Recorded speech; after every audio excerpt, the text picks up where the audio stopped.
gonna vent, but I got something to say, and I want y'all to listen to me. I don't think a lot of people, I don't hear enough of people talking about like healing yourself, bro. I was talking, and this entire time it was not recording.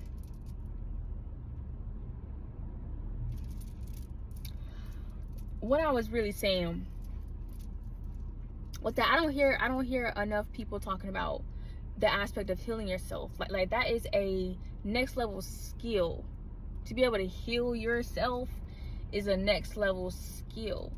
And something that I've just been thinking about is, because I spoke a little bit about this in one of my podcast episodes about attachment styles.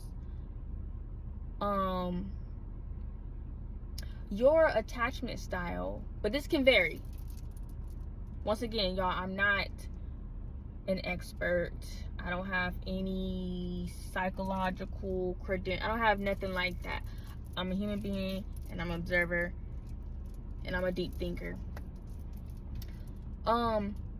Your attachment style can sort of reflect how you process certain things. And the reason I say certain things, because not everybody's going to process, everybody's processes are not the same across the board. This really just goes to show like how complex us as human beings can be. The way you process like, let's just say certain priorities, like how you have certain priorities, and there's certain things that may impact or that may somehow affect that priority, right? When you go to analyze that situation regarding that priority, whatever the case may be, you may process it differently from a different priority and the circumstances that happen in regards to that specific priority. I hope that makes sense.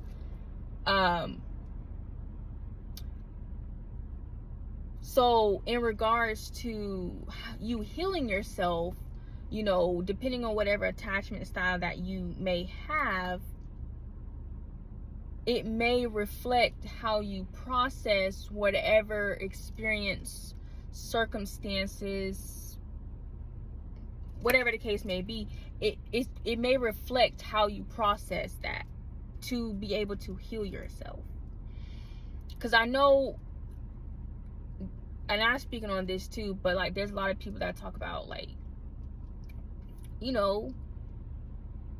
unhealed people who have been traumatized and they haven't done the work. They haven't done the work to heal themselves.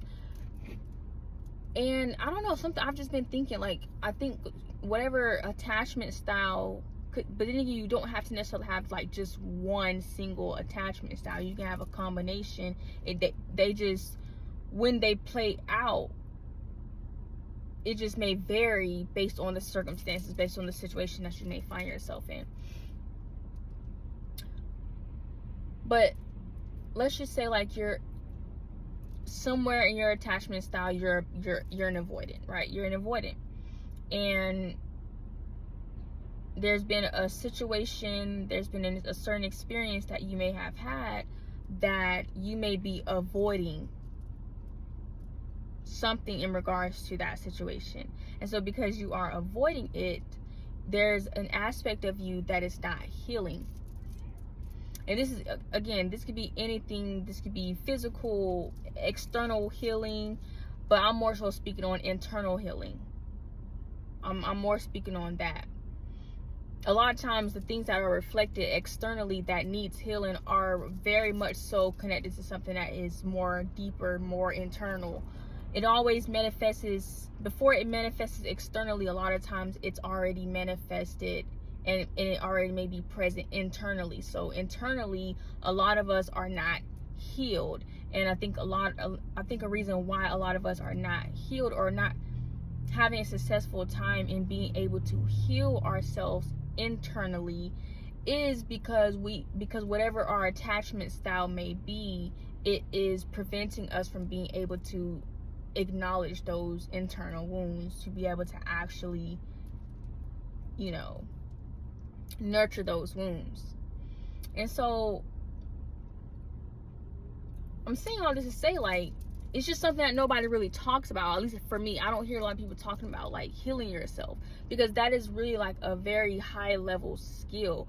A lot of people, we show up in the world as if, you know, we may not care about certain things anymore, but a lot of times that just be like a mask. That's really ego, right? Because a lot of times our egos get in the way of us being able to internally heal ourselves. You know, our ego can cloud our judgments in a way, and it's all, a lot of times our ego really just be coming into place as like a protection layer, really. So like if somebody walking around and acting like, you know, whatever they just went through ain't really do nothing to them like that, like, you know, because a lot of times, because something you'll hear me say is, it is what it is. But and I feel like a lot of people just say it is what it is as a cover up. But when I'm saying it is what it is, I've already understood. I already got the clarity that I needed to get in regards to that matter, and I've already processed what I needed to process. But that's when I say it is what it is, because at the end of the day, I've gotten to that level of acceptance. But not everybody who be like it is what it is really be about it is what it is, because deep down they still hurt, right? They still hurt.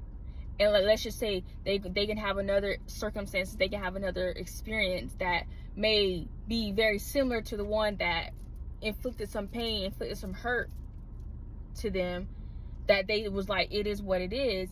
But they may act out that same entire way. They're going to act out that same entire way, the way that they acted out from that first experience, because they ain't healed themselves. A lot of us like to say, oh, we healed, you will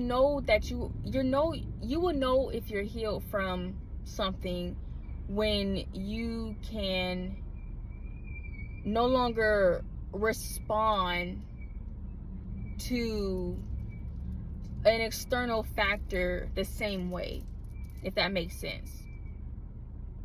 I really hope this making sense. I feel like for the ones that's going to get it, it's going to get it. For the ones that's not going to get it, it's okay. It's okay. Because I feel like I'm saying a whole lot, but probably not saying nothing at the same time. But I've just been in deep thought about it. And again, it's like, I don't hear a lot of people talking about this. I don't hear a lot of people talking about, like, healing yourself, because that's like, healing yourself, like that, the process of healing. I don't know, maybe because I do it so much that it's one of those things that I'm still trying to figure out how to articulate, because I do it so much. I'm healing myself in times I don't even realize I'm healing myself. That's what I mean when I say I do it so much. But as I'm sitting here thinking about it now, and thinking about it out loud, obviously because I'm talking, it's really a process that, for one, is dark. It's real dark. And it's ugly. You know, I remember I had somebody, I told somebody, like, I was pissed off. Like, I was like, I'm angry. And I was telling them what I was angry about. And, like, the thoughts that I was having, it was like, that's not healing. That's hurting. Bro, hurting is healing. You gotta hurt. You gotta feel it, right? You gotta feel it. Again, this is what I mean when I say, like, some people who have, like, who are avoidant in, you know, in their areas of attachment and things like that. Because we're attached to many different things. It's not just about being attached to people, but it can be about being attached to emotions and, you know, all kinds of stuff like that. So like somebody who tend to be very avoidant, you know, to them it's like, oh, that ain't, you know, because they won't allow themselves to feel it. They won't allow themselves to do the work. But you have to feel it. Like, you have to feel it. And this can just be like, you just start crying. You just start crying. You just feel sad, and you don't really know why you feel sad. It's because you're healing. You're healing something. Even if you don't really know what it is that you're healing at that moment, I just think like in moments like that, you really have to ask yourself, why am I crying? What has resulted? Because it could be anything, honestly. It could be anything. And especially if you're an empath, This is very important, especially if you're an empath and you tend to just naturally, you're like a sponge and you can pick up on other people's energy. There could be somebody else that's feeling sad and you start feeling sad. It ain't got shit to do with you. I'm only speaking on this because I can only speak on personal experiences.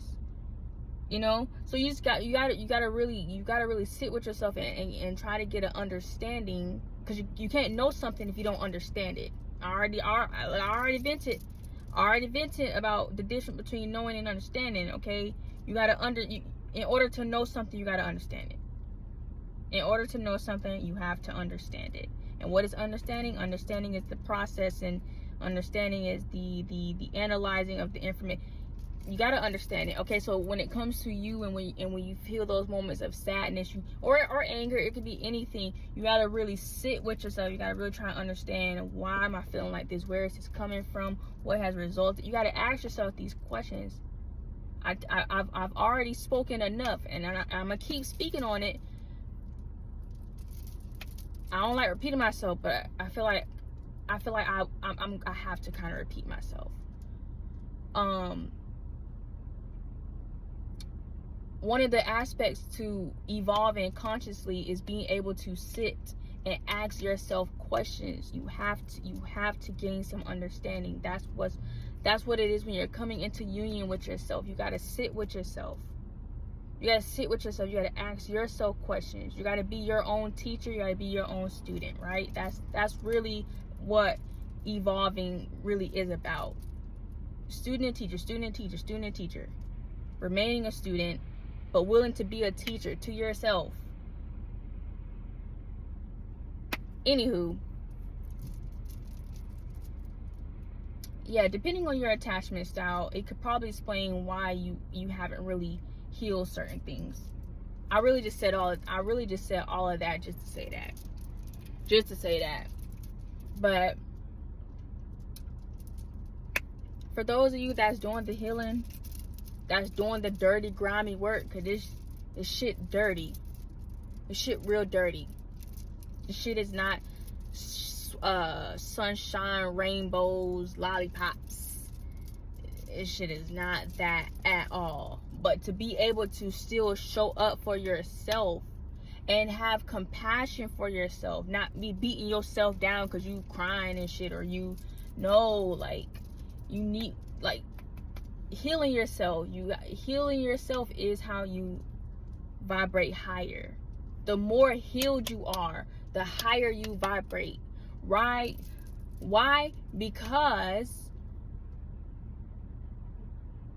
every aspect, every level that you get to, the more you heal, the more you vibrate high. It's perspective. It just in order for you to rise up higher, you have to continue to evolve in perspective. You have to continue to keep thinking differently in a way. Not get too set. In some ways, yes, you may get set in stone, but those are going to be the higher levels. Cause you have to understand there's I'm trying to explain this, and I guess I'm getting so deep with it, and then not only that, but my mind is moving so faster than my words can actually speak. The more you heal, the higher you vibrate. The higher your frequency ascends, because it's all an ascension. It's an ascension process. I talked about this in my ascension podcast. This is why y'all need to go listen to my podcast. But y'all want to stay asleep. I get it. I ain't gonna force nothing. I ain't gonna make you do nothing you don't want to do. But I'm still tell y'all to tune into my podcast, because there's so much content on there. There's so much information that is really valuable to the human mind. I'm just trying to help y'all. But I said all this just to say, there's a reason why some of us probably not healing, because whatever attachment style, especially if you got an avoidant attachment style, even an anxiously insecure attachment style, you too anxious, you too nervous to see the truth, to acknowledge certain things within yourself, you might really want to take a look into that, because a lot of us walk right here claim that we healed, and we ain't really healed. We just letting our ego do all the talking. Peace.